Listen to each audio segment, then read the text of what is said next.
Hi dear students, today we discuss very important 5 mark question. இதுக்கு முன்னாடி நம்ம வந்து ரெண்டு 5 mark question பார்த்திருக்கோம். அதை நீங்க நல்லா தெளிவா பார்த்துக்கங்க. சோ அதுக்கு அடுத்து ஒரு பாசிபிளான ஒரு क्वेश्चन அப்படினு பார்த்தோம் அப்படினா இந்த क्वेश्चन தான். சீரான மின்புலத்தில் வைக்கப்பட்டுள்ள மின் இருமுனை மீதான திருப்பு விசை. Torque acts on a dipole kept in a uniform electric field. Okay. இப்போ சீரான மின்புலம், we know what is dipole, அது தெரியும் நமக்கு. மின் இருமுனைனா எப்படி இருக்குங்கிறது தெரியும். இப்போ சீரான மின்புலம் எப்படி இருக்குங்கிறத நம்ம ஏற்கனவே சொல்லியிருக்கிறோம். ஒவ்வொரு புள்ளியிலும் அந்த மின்புலத்தினுடைய எண் மதிப்பு சமமா இருக்கணும், திசை சமமா இருக்கணும். இப்போ இந்த சீரான மின்புலத்தை வந்து நம்ம எப்படி வந்து ரெப்ரசன்ட் பண்ண போறோம்? பிக்டோரியல் ரெப்ரசன்டேஷன் எப்படி இருக்கும்? Uniform electric field is represented by straight lines or straight arrows with equal space. அந்த ஒரு கோட்டுக்கும் இன்னொரு கோட்டுக்கும் இடைப்பட்ட அந்த ஸ்பேஸ் வந்து ஈக்குவலா இருக்கும். இந்த arrow லைன் வந்து parallel இருக்கணும், ஒன்றுக்கொன்று இணையா இருக்கணும்.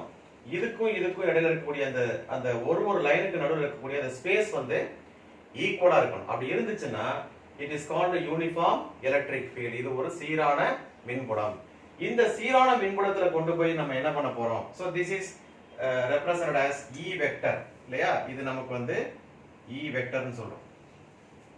இந்த சீரான மின்புலத்துல நம்ம என்ன பண்றோம்? ஒரு தீட்டா கோணத்துல ஒரு மின் இருமுனையை நம்ம வைக்கிறோம். ஓகே. இப்போ நமக்கு தெரியும் மின் இருமுனைங்கிறது இதுதான். சோ இந்த இடத்துல இது A பாயிண்ட், இது வந்து B பாயிண்ட். இங்க வந்து நான் -q ங்கற சார்ஜை வைக்கிறேன், இங்க வந்து +q ங்கற சார்ஜை வைக்கிறோம். அப்ப this will be a midpoint. அப்ப இந்த midpoint வந்து நாம என்ன சொல்லலாம்? It is called O. இந்த நடுப்புள்ளியை நம்ம O ன்னு வச்சுக்கிறோம். அப்ப இந்த டிஸ்டன்ஸ் வந்து A, அதே மாதிரி இந்த டிஸ்டன்ஸும் A. அப்ப நம்ம என்ன பண்ணிட்டோம்? We placed a dipole, ஒரு மின் இருமுனையை அந்த சீரான மின்புலத்துல வச்சிருக்கோம். We placed a dipole in a uniform electric field at an angle theta with electric field. மின்புலத்தோடு தீட்டா கோணம் சாய்வாக இருக்கும்படி ஆர்பிட்டரியா வைக்கிறோம். சாய்வாக இருக்கும்படி அந்த மின் இருமுனை நம்ம வச்சிரோம். ஓகே. இப்போ வச்சிட்டா என்ன ஆகும்? இப்போ நம்ம ஏற்கனவே தெரியும், ஒரு மின்புலத்துல கொண்டு போய் ஒரு மின்துகளை வச்சோம்னா அது ஒரு விசையை உணரும். படிச்சிருக்கோமா? அதனால நம்ம வந்து என்ன பண்ணிருக்கோம்? மின்புல வெக்டர் என்ன படிச்சிருக்கோம்? மின்புல வெக்டர், அதாவது எலக்ட்ரிக் ஃபீல்ட் வெக்டர்ங்கிறது force vector divided by charge னு படிச்சிருக்கோம். அப்ப இந்த force vector or force on a charged particle kept in uniform electric field, சீரான மின்புலத்தில் வைக்கப்பட்டுள்ள ஒரு மின்துகள் உணரக்கூடிய விசை எஃபெக்ட் வந்து என்னவா இருக்கும்? q into E வெக்டரா இருக்கும், அல்லது E வெக்டர் q ஆ இருக்கும். ஓகே. இங்க வந்து நாம என்ன பண்ணிருக்கோம்? we place a dipole, ஒரு மின் இருமுனையை நம்ம வைக்கிறோம். அப்படி வைக்கும் பொழுது மின் இருமுனையில ரெண்டு மின் துகள்கள் இருக்கிறதுனால ரெண்டு விசை உணரப்படுகிறது. சோ one is இந்த +q உணரக்கூடிய இந்த ஃபோர்ஸ் வந்து எந்த டைரக்ஷன்ல இருக்கும்னா ஃபீல்டோட டைரக்ஷன்லயே இருக்கும். ரைட்டா? ஃபீல்டுக்கு parallel-ஆ ஃபீல்டோட டைரக்ஷன்ல இருக்கும். ஏனா யூனிஃபார்ம் எலக்ட்ரிக் ஃபீல்ட். சோ இது உணரக்கூடிய விசை வந்து QE vector. So this is equal to F vector. Okay. F vector is equal to QE vector. புரிஞ்சுச்சா? So this is along the direction of the electric field. மின்புலத்தினுடைய திசையில் செயல்படுகிறது. அடுத்து பாருங்க, this will also, எனக்கு நெகட்டிவ் சார்ஜ். ஆக்சுவலா இந்த side வந்து ஒரு பாசிட்டிவ் பிளேட் இருக்கு, இந்த சைடு வந்து ஒரு நெகட்டிவ் பிளேட். பின்னாடி சொல்லி தரேன்.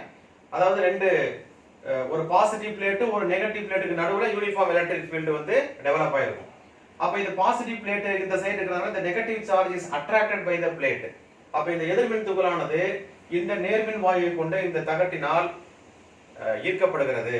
அப்ப this negative charge experiences a force along this direction which is opposite to the electric field minus QE vector. Okay, but the force பாத்தீங்க அப்படினா the magnitude of the force, அந்த விசையோட எண் மதிப்பு எப்படி இருக்குன்னு பாத்தீங்கன்னா சமமாக இருக்கும்.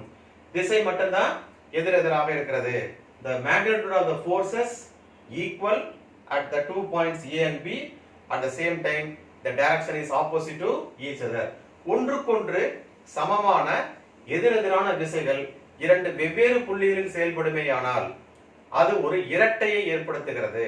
when two equal and opposite forces acting at two different points will constitute a couple.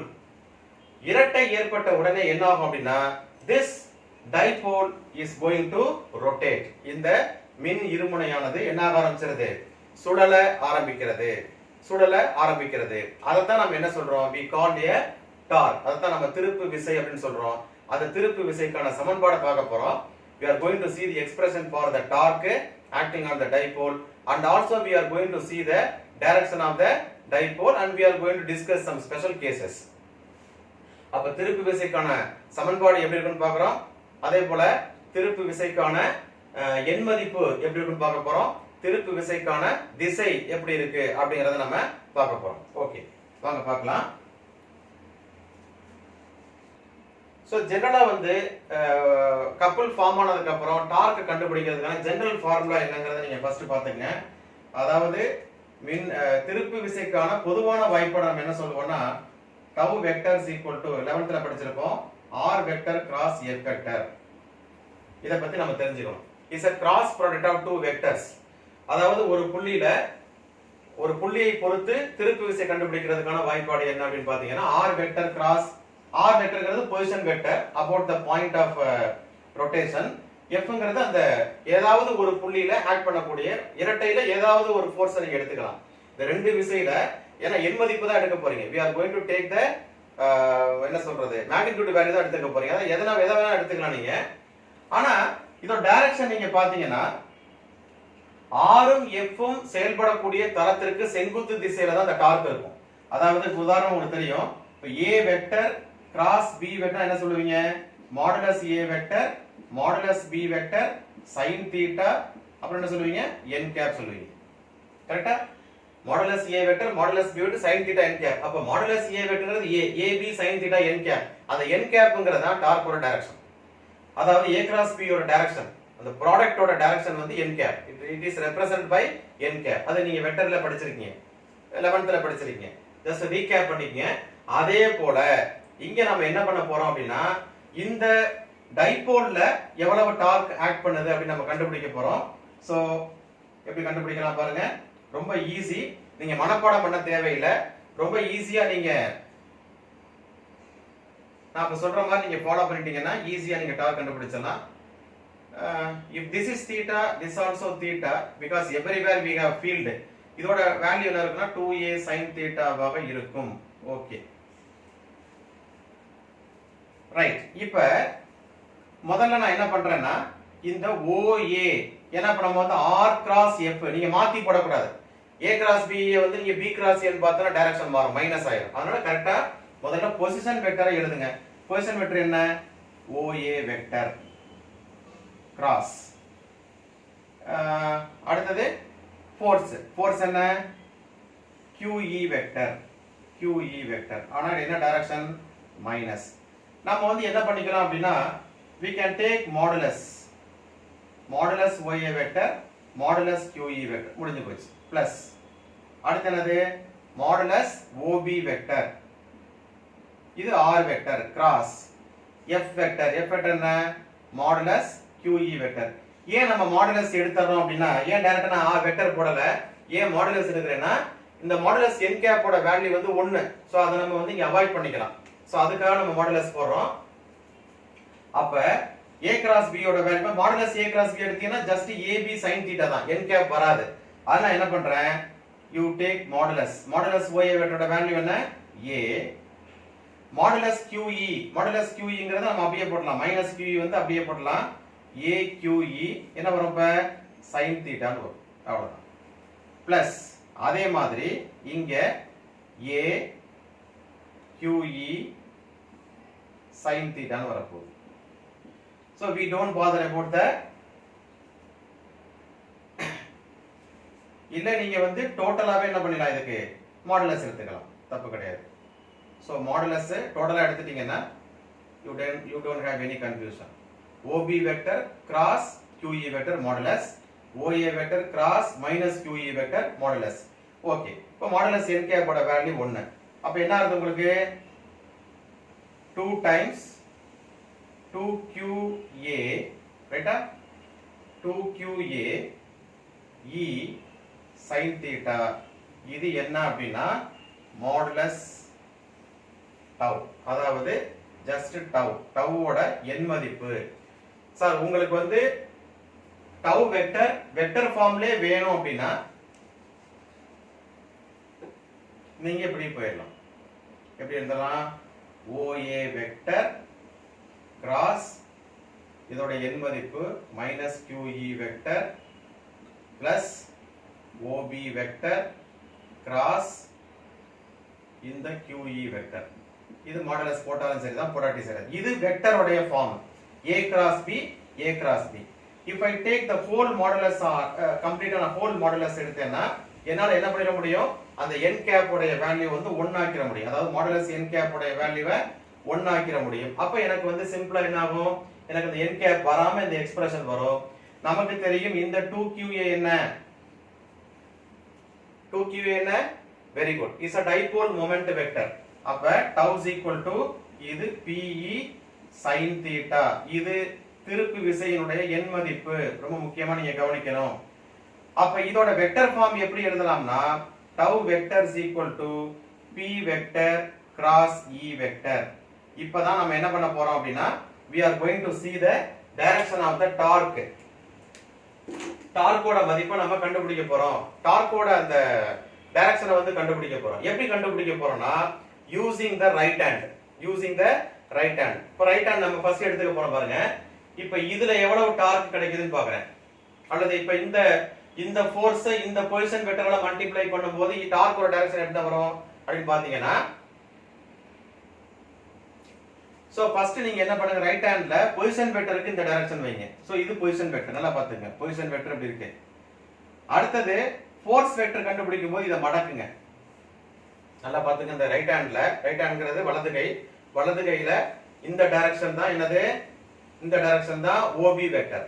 Force எந்த பக்கம் இருக்கு, இந்த பக்கம் இருக்கு. அப்ப நான் இப்படி கையை வந்து இப்படி இருக்கிற கையை நான் இப்படி மடக்குறேன். இப்போ என்னோட கட்டை விரலை பாருங்க. see the thumb எந்த பக்கம் காமிக்குது, இந்த போர்டு பக்கம் காமிக்குது.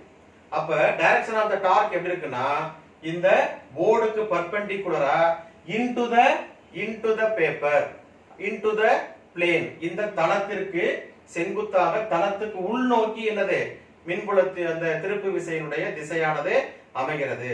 the direction of the torque is perpendicular to the plane which contains the position vector and the force and into the plane. that is very important. அப்ப இது உள்நோக்கி செயல்படுது. அப்ப இதுக்கு நீங்க பாருங்க, இந்த பக்கம் பாத்தீங்கன்னா இந்த பக்கத்துக்கு இப்படி வரணும்.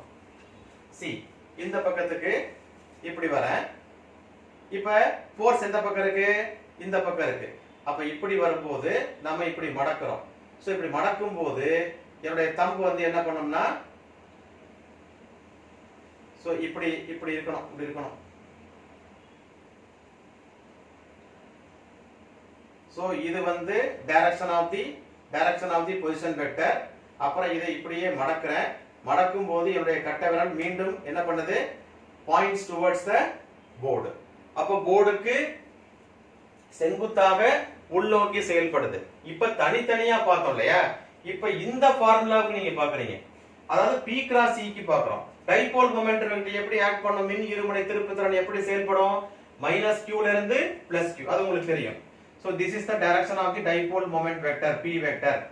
அப்ப P வெக்டருக்கு டைரக்ஷனுக்கு நீங்க எப்படி வச்சுக்கீங்க, P வெக்டர் இப்படி இருக்கு. மின்புலத்தோட திசை எது, இது. அப்ப இப்படி இருக்கு.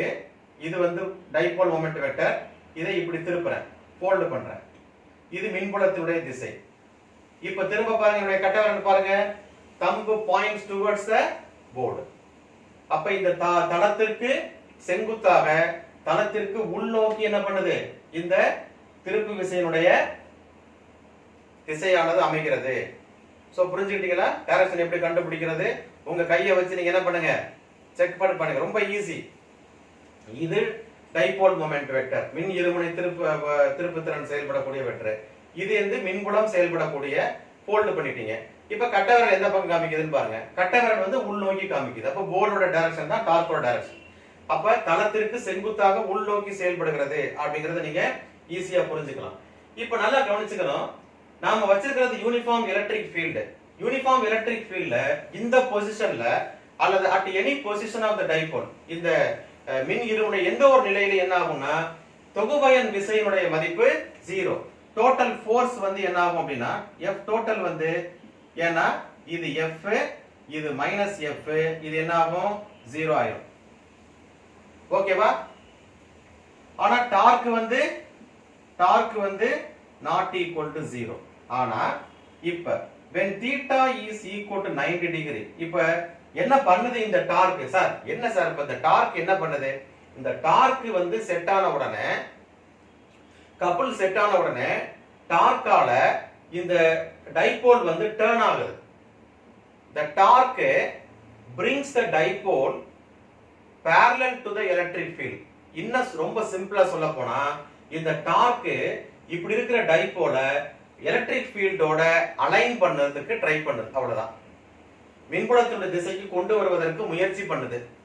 அப்படிங்கிறதுனால இப்ப 9 இப்படி இருக்கிற டார்க் இப்படி வந்துச்சுன்னா 90 டிகிரி ரொட்டேட் பண்ற மாதிரி வச்சுங்க. அப்ப 90 டிகிரி வரும்போது உங்களுக்கு மேக்ஸிமம் டார்க் என்ன ஆகுது அப்படின்னு பாத்தீங்கன்னா, சோ tau maximum நமக்கு that is PE அப்படிங்கறத நீங்க தெரிஞ்சுக்கணும். எப்ப அப்படின்னா இப்படி இருக்கிறது இப்படி வந்தா, ஆனா நாம தீட்டா வந்து எதை ரெஃபரன்ஸா வச்சிருக்கோம்னா டைபோலுக்கு ஃபீல்டுக்கு டைரக்ஷனுக்கு தீட்டா வச்சிருக்கோம். அப்ப parallel இருந்து perpendicular போகும்போது தான் you will get maximum torque. புரியுதா? அதாவது when the dipole is perpendicular to the electric field இருக்கும்போது தான் இப்போ உங்களுக்கு மேக்ஸிமம் கிடைக்கும். ஒருவேளை உங்க டைபோல் வந்து பர்பெண்டிகுலராவே ஏற்கனவே இருந்துச்சு அப்படின்னா, இப்படி 90 டிகிரி ரொட்டேட் ஆச்சுன்னா இப்ப தீட்டா 0 ஆகும்போது, அதாவது when the dipole மின் இருமுனை மின்புலத்தின் திசையில் ஒருங்கமைக்கப்பட்டால் தீட்டா 0 டிகிரி, அப்ப டார்க் என்ன ஆயிருது 0 ஆயிருது அப்படிங்கறத நீங்க புரிஞ்சுக்கணும். So very clear. parallel இருந்து ஒரு டைபோல பர்பெண்டிகுலர் கொண்டு போனீங்கன்னா தீட்டா 90 டிகிரி, அப்ப டார்க் will be என்னது maximum, that is PE. Torque வந்து நம்ம டார்க்னால அந்த டைபோல் வந்து எலக்ட்ரிக் ஃபீல்டுக்கு அலைன்மென்ட்க்கு வந்துருச்சுன்னா தீட்டா வந்து 0 டிகிரி. அந்த கேஸ்ல டார்க்கோட வேல்யூ வந்து 0 and also total forceம் 0. அப்ப சீரான மின்புலத்திற்கு இணையாக மின் இருமுனை ஒருங்கமைக்கப்படுகின்ற பொழுது மொத்த விசையும் சுழியாகும். அதே போல டார்க்கோடைய மொத்த மதிப்பும் என்ன ஆயிரும்? சுழியாயிரும். Suppose in the case of non uniform electric field, கண்ணா பின்னாடி இருக்க எலக்ட்ரிக் ஃபீல்ட், இப்படி ஒரு ஃபீல்ட் இருக்கு, இப்படி ஒரு டைரக்ஷன் இருக்கு, இப்படி ஒன்று இருக்குன்னா, இப்ப இதுல வைக்கிற டைபோலுடைய டைரக்ஷன் பாத்தீங்கன்னா ஃபோர்ஸ் வந்து இது +q, இது -qனா இது ஒரு பக்கம் இருக்கும், இது ஒரு பக்கம் இருக்கும். they are not parallel, they are unequal. அப்படி unequal இருந்துச்சுன்னா இப்ப இது அலைன்மென்ட் ஆகி parallel to the electric field வரும்போது டார்க் 0 ஆகும். இந்த கேஸ்ல டார்க் 0 ஆகும், ஆனால் ஃபோர்ஸ் வந்து என்ன ஆகாது அப்படின்னா 0 ஆகாது. டார்க் 0 ஆகும், ஆனா ஃபோர்ஸ் வந்து 0 ஆகாது. whereas யூனிஃபார்ம் எலக்ட்ரிக் ஃபீல்ட்ல அலைன்மென்ட்க்கு வந்ததுக்கு பிறகு டார்க்கும் 0, டோட்டல் ஃபோர்ஸும் 0. புரிஞ்சுக்கிட்டீங்களா? ஆனா நான் யூனிஃபார்ம் எலக்ட்ரிக் ஃபீல்ட்ல அலைன்மென்ட்க்கு வந்ததுக்கு பிறகு டார்க் 0 ஆகும், ஆனால் டோட்டல் ஃபோர்ஸ் வந்து கண்டிப்பாக 0 ஆகாது, because of the non uniform electric field. so ஒரு சீரான மின்புலத்துல ஒரு மின் இருமுனை வைக்கப்படும் பொழுது அதன் மீது திருப்பு விசை உருவாகிறது. so torque is produced on the dipole when it is kept on the uniform electric field. அதற்கான ரீசன் என்னங்கறத நம்ம இந்த செஷன்ல வந்து கிளியரா பார்த்திருக்கோம். சோ இத நீங்க முக்கியமா மைண்ட்ல வச்சுக்க வேண்டியது, எப்ப டோட்டல் ஃபோர்ஸ் இருக்கும், எப்ப டார்க் இருக்கும். யூனிஃபார்ம் எலக்ட்ரிக் ஃபீல்ட பொறுத்த வரைக்கும் எந்த பொசிஷன்லயுமே except alignment with the electric field, எந்த ஆர்பிட்ரரி பொசிஷன்லயும் டார்க் இருக்கும், ஆனா டோட்டல் ஃபோர்ஸ் வந்து இருக்காது. டோட்டல் ஃபோர்ஸ் வந்து 0. அலைன்மென்ட்க்கு வந்துருச்சுனா, பாயிண்ட் நம்பர் 2, அலைன்மென்ட்க்கு வந்துருச்சு அப்படினா டோட்டல் ஃபோர்ஸும் 0, டோட்டல் டார்க்கும் 0. இது only in the case of uniform electric field. non uniform electric field க்கு வந்தீங்கன்னா at any arbitrary position accept the alignment எந்த ஒரு நிலையிலும் டார்க்கும் இருக்கும் டோட்டல் ஃபோர்ஸும் இருக்கும். ஆனா அலைன்மெண்ட்டுக்கு வந்ததுக்கு பிறகு torque will be 0 but total force will not be equal to 0 அப்படிங்கிற 4 பாயிண்டை நீங்க ரொம்ப கரெக்டா மைண்ட்ல வச்சுக்கணும். அதுக்கு அடுத்து டைரக்ஷனை பொறுத்த வரைக்கும் நீங்க ரைட் ஹேண்டை யூஸ் பண்ணி அழகா r கிராஸ் f இது மொமெண்ட் இது ஃபீல்ட்னா கட்டை விரல் எந்த பக்கம் காமிக்குதுன்னு பாத்தீங்கன்னா you can easily identify the direction of the torque. எளிமையாக நம்ம என்ன பண்ணிடலாம் அந்த திருப்பு விசையினுடைய திசையை வந்து நம்ம கண்டுபிடிச்சிடலாம். தொடர்ந்து பாருங்க. இந்த இத வந்து கொஞ்சம் ஏன்னா நீங்க வெக்டர்ல ஃபெமிலியரா இல்ல அப்படின்னா வெக்டரை ஒரு கிளான்ஸ் வந்து ரீகால் பண்ணிட்டு அதுக்கப்புறம் இதுக்கு உள்ள போகணும். மனப்பாடம் பண்ண வேண்டிய அவசியம் இல்லை. ஈஸியா நீங்க படத்தை வரைஞ்சு r கிராஸ் f படி நீங்க போட்டீங்கன்னா உங்களுக்கு ஒரு கிளியரான ஒரு ஐடியா கிடைக்கும். நீங்க இந்த क्वेश्चனை பார்த்து நீங்க வந்து பயப்பட வேண்டிய அவசியம் இல்லை. ரொம்ப ரொம்ப ரொம்ப ரொம்ப ஈஸியான क्वेश्चन அப்படிங்கறத நீங்க மைண்ட்ல வச்சுங்க. எக்ஸாம்ல வந்தா நீங்க கான்ஃபிடென்ட்டா இந்த क्वेश्चனை நீங்க அட்டெண்ட் பண்ணலாம். Thank you. Keep watching.